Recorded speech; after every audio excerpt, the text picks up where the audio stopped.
that one day this nation will rise up and live out the true meaning of its creed. We hold these truths to be self-evident that all men are created equal. I have a dream that one day on the red hills of Georgia, the sons of former slaves and the sons of former slave owners will they be able to sit down together at the table of brotherhood. I have a dream that one day even the state of Mississippi, a state sweltering with the heat of injustice, sweltering with the heat of oppression, will be transformed into an oasis of freedom and justice. I have a dream. My four little children will one day live in a nation where they will not be judged by the color of their skin, but by the content of their character. I have a dream today.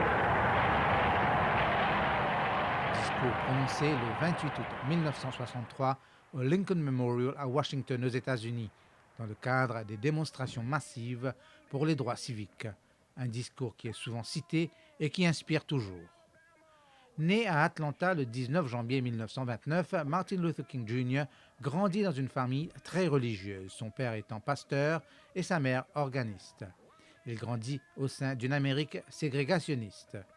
À 15 ans, il intègre une université réservée aux garçons noirs et complète ses études. Sa lutte pour les droits civiques prend un tournant majeur en 1953 quand il devient le pasteur de l'église baptiste de l'avenue Dexter à Montgomery. En 1955, il mène le boycott des bus de Montgomery où les 40 000 Noirs de la ville ont boycotté les transports en commun pendant 382 jours pour manifester contre les lois ségrégationnistes. Finalement, le boycott se termine par une décision de la Cour suprême des États-Unis le 13 novembre 1956, déclarant illégale la ségrégation dans les autobus, restaurants, écoles et autres lieux publics. En 1961 et 62, Martin Luther King Jr. se rend à Albany pour une fois de plus lutter contre les lois ségrégationnistes. Malgré la mobilisation, le mouvement à Albany ne réussit pas à obtenir les résultats immédiats. Il sert néanmoins de leçon stratégique à Martin Luther King Jr. et au mouvement des droits civiques qui décide de se concentrer sur des sujets spécifiques afin d'obtenir des victoires symboliques. Son action permit le printemps suivant l'annulation de toutes les lois ségrégationnistes de la ville. En 1960, la population de Birmingham est de 350 000 personnes. C'est alors une des villes qui maintient et assure par la loi locale la plus grande ségrégation raciale des États-Unis. Les protestations commencent par un boycott à Pâques 1963 pour inciter les chefs d'entreprise à ouvrir les emplois de vendeurs et d'autres postes aux personnes de toute race et d'arrêter la ségrégation dans les magasins, par exemple, sous la forme de caisses réservées aux Blancs. C'est alors que Martin Luther King Jr. commence une série de manifestations non violentes dans la ville. Le 2 mai, des centaines d'étudiants, lycéens et écoliers sont préparés et entraînés à participer pacifiquement aux manifestations. Ils sont arrêtés de manière violente par la police. Les scènes de violence policière, largement relayées par les médias, causent des réactions internationales et mettent en lumière la ségrégation raciale ayant lieu dans le sud des États-Unis. Martin Luther King a organisé la marche vers Washington pour le travail et la liberté. En dépit des tensions, la marche est un énorme succès.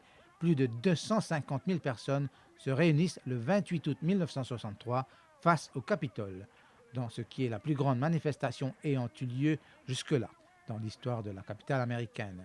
C'est là que Martin Luther King fait son célèbre discours qui comporte les paroles « I have a dream », « J'ai un rêve », où il manifeste sa volonté et son espoir de connaître une Amérique fraternelle. En mai et juin 1964, une action directe est menée par Martin Luther King Jr., une marche de nuit autour de l'ancien marché aux esclaves. Le 14 octobre 1964, Martin Luther King Jr. devient le plus jeune lauréat du prix Nobel de la paix pour avoir mené une résistance non violente dans le but d'éliminer les préjudices raciaux aux États-Unis.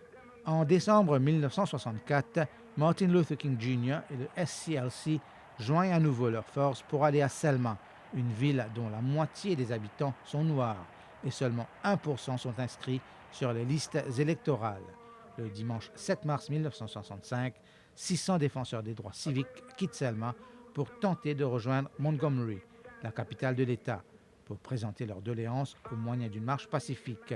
Ils sont arrêtés au bout de quelques kilomètres au pont Edmund Pettus par la police et une foule hostile qui les repousse violemment à coups de matraque et de gaz lacrymogène.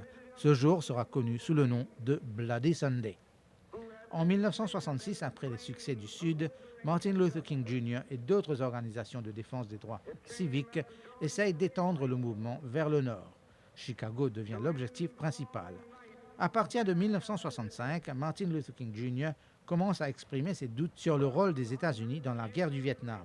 Le 4 avril 1967, il fait à New York le discours « Au-delà du Vietnam », le moment de briser le silence. Il y dénonce l'attitude des États-Unis au Vietnam et insiste sur le fait qu'ils occupent le pays comme une colonie américaine. Martin Luther King Jr. était déjà haï par de nombreux blancs racistes des États du Sud, mais ce discours retourne de nombreux médias importants contre lui. Il accuse les États-Unis d'avoir tué 1 million de Vietnamiens. Fin mars 1968, Martin Luther King se déplace à Memphis pour soutenir les éboueurs noirs locaux qui sont en grève depuis le 12 mars afin d'obtenir un meilleur salaire et un meilleur traitement. Le 4 avril 1968 à 18h01, Martin Luther King Jr. est assassiné par un ségrégationniste blanc sur le balcon du motel à Memphis, dans le Tennessee. Et l'assassinat provoque une vague d'émeutes raciales dans 60 villes des États-Unis. 300 000 personnes assistent à ses funérailles. Martin Luther King a changé la mentalité de nombreux Américains. Preuve que le ségrégationnisme a partiellement disparu.